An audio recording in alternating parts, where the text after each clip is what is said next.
Oh, recording in progress. I guess just to pay attention. Okay, so these are the books that we are going to be using for the midwifery portion of this program. So first of all, let me say welcome. Thank you very much for this opportunity to share my radical form of midwifery with you. And I am going to do everything I can to make sure that you are confident, capable midwives when you leave here. Now, let's define the word midwife. The word midwife means with woman. I am not making medical midwives, and I'm not making certified nurse midwives. I'm not making CPMs. I don't make a midwife, okay? I was actually told once that you become a midwife when a woman asks you to attend her birth. That's what makes a midwife.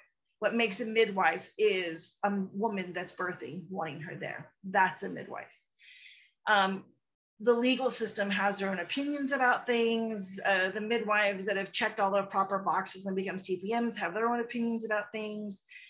But that's not what my opinion is. Oh, and I have the picture for this. I didn't bring it up on this whiteboard, and I'll make sure, hold on a second.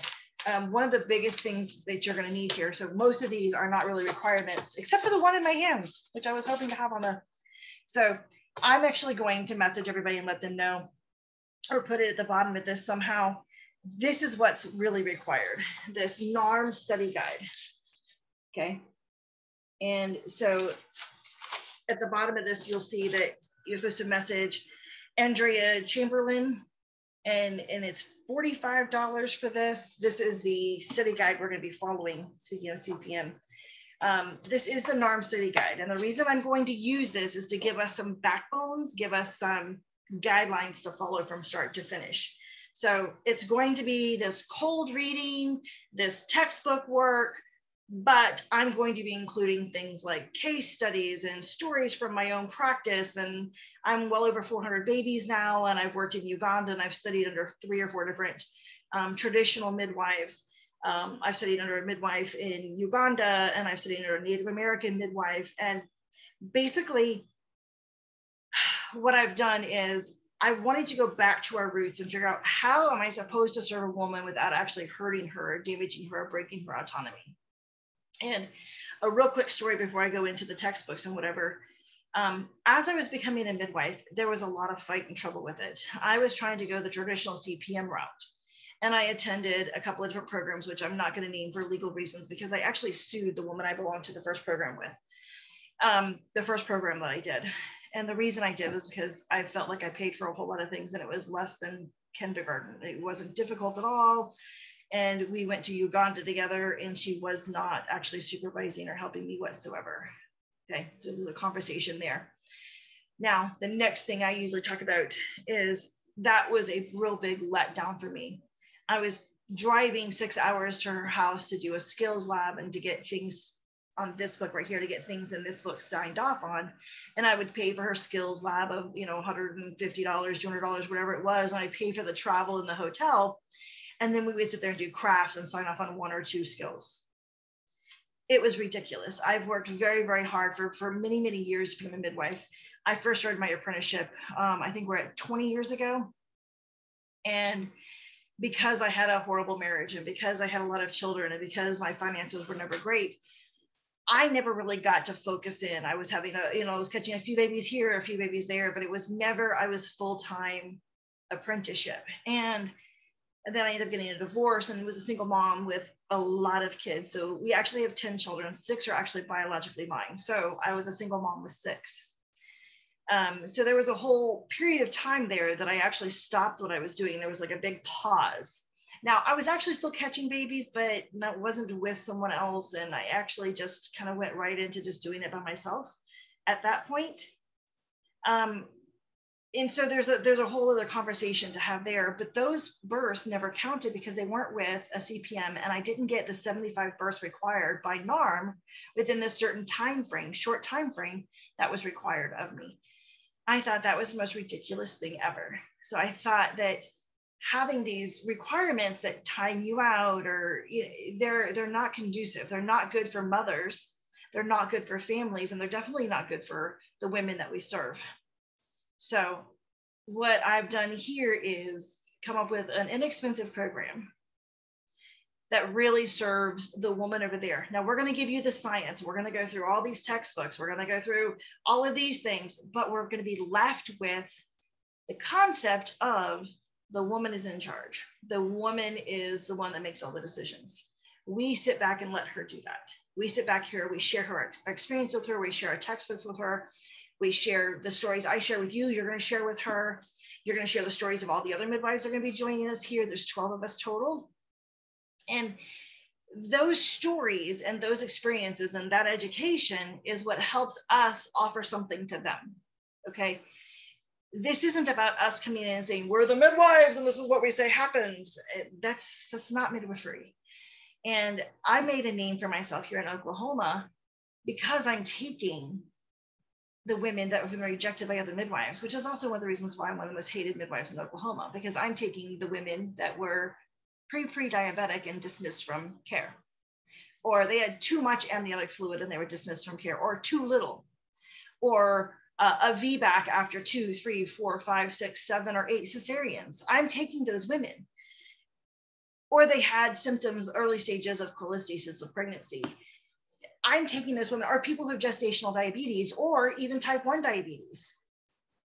There is something else besides, here's the protocol, obey or move on, and then you're relegated to the doctors. There is something else there. And that world is where I've been functioning in for 10 years now. That world that's really weird and really high risk. And this morning, the baby came from a 42-year-old woman who's a smoker and who doesn't want anybody at her birth. 42 years old. And she birthed a 5-pound, 9-ounce baby boy. Okay. This is the second baby we've had together. The baby I caught from her 3 years ago, 2.5 years ago, was only 4 pounds, 6 ounces. Am I right for what I'm doing? No. Am I wrong? No. There just is what there is. I didn't make it, this is the way you have to be in order for me to care for you. And that's kind of what I'm wanting to offer. I think every community needs a midwife. Even if they don't birth with the midwife, they need someone there that's going to be with them and on their side and offer them all of this that I'm offering you. I want you to be able to offer that to them. So take a deep breath. Let me ground myself here again and get myself back into this conversation because I kind of got on a tangent. Okay. So this program is not for a special certification, though I will give you that you've completed my 2-year program. Okay. And we will move it from there on. And eventually this 2-year program is going to move the entire planet because the idea is to get 1,000 midwives in every state. I really want a midwife in every single community. And I mean every community. I need a midwife in every religious community, every horse community, every, dog show community, every community that we group ourselves into. I want a midwife that's responsible there. Because when we have a midwife that is community-based and is part of our environment and part of our life on a regular basis, we trust her. She's invested. It's not just a number or not just another name. She's invested in your pregnancy. She's invested in your family and your birth. She's part of your life on a regular basis.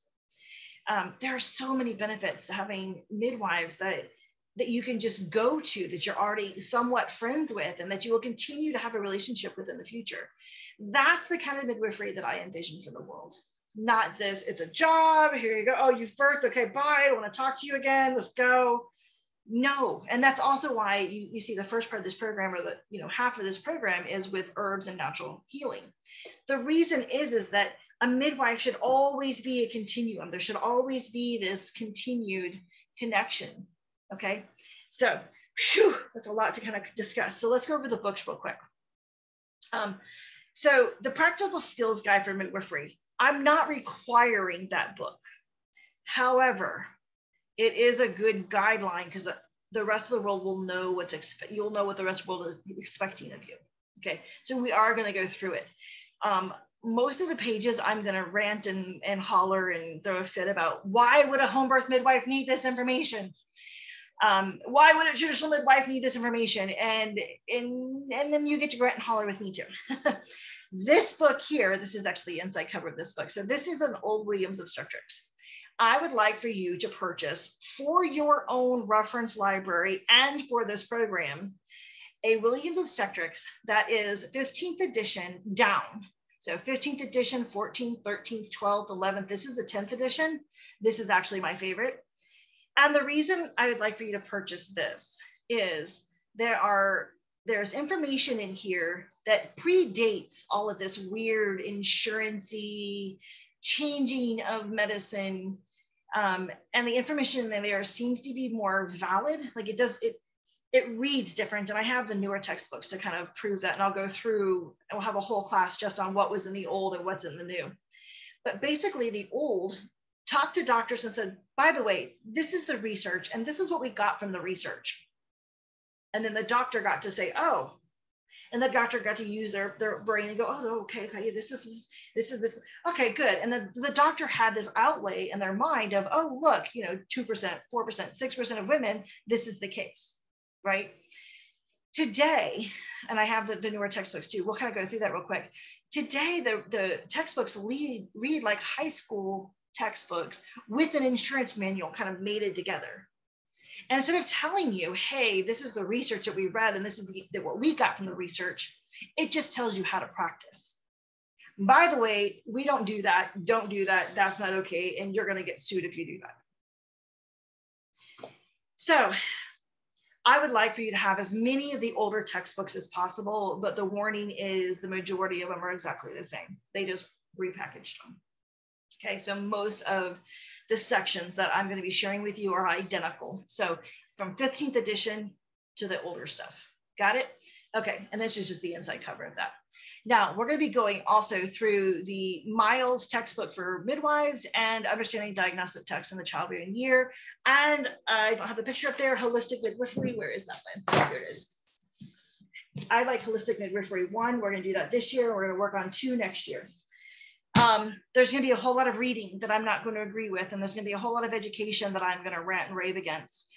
But my job isn't to decide for you what information is valid to you. My job is to give you all of the information and my experiences, and then let you decide how you will be practicing in the future.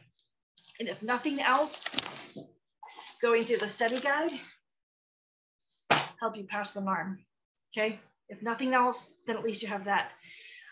But you'll be able to serve women more confidently, and you'll have this little voice in your head that tells you, like, what else you came across or whatever. The other thing that this program is really, really offering is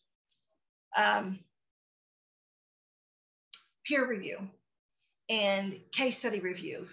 And so we're going to have lives at least once every 2 weeks where you're invited to come to the live Zoom event and you discuss what's going on in your own world. And it can be personal, it could be private, it could be the people you're serving. It doesn't matter. It could be you're an active midwife and you're just doing this program because you think I'm cool and let's learn the alternatives. And great, you want to bring your case studies in, things that are happening, things that did happen, bring it in. Let's talk about it. Let's everyone discuss it. Let's get to the bottom of this.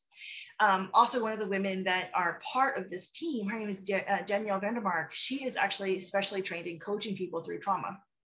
And I am too, by the way, but I've got my hands in a lot of things that I just didn't feel like I could be there for you the way that I'd like to be there for you in this particular department.